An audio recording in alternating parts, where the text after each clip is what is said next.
আজকে আপনাদের একটা জিনিস দেখাবো। বিষয়টা হচ্ছে যে মানুষ বেইমানি করে কিন্তু প্রাণীরা বেইমানি করে না। এই যে আমি এতক্ষণ এই জায়গায় এত কাজ করলাম, প্রায় 2 ঘন্টা ঘাসের বই কোপালাম। ও আমার ছাড়ে কিন্তু চলে যায়নি। এই জঙ্গলের ভিতরে আমি আছি, ও আছে।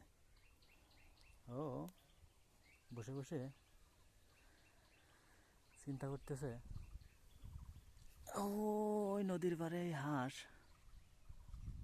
কীভাবে ও ধরবে, কিন্তু ও জানে না পানির ভিতরে তো হাঁস ধরা যায় না। কিন্তু মনে মনে ভাবতেছে যদি আমি এই হাঁসটা ধরতে পারতাম তাহলে ও খাতে পারতাম, কিন্তু এই হাঁস তো খাওয়া যাবে না। চল বাড়ি, চল বাড়ি যাই। আয়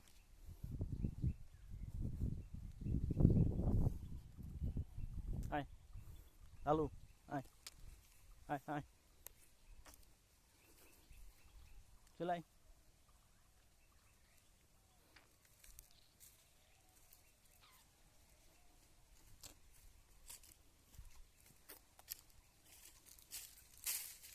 যা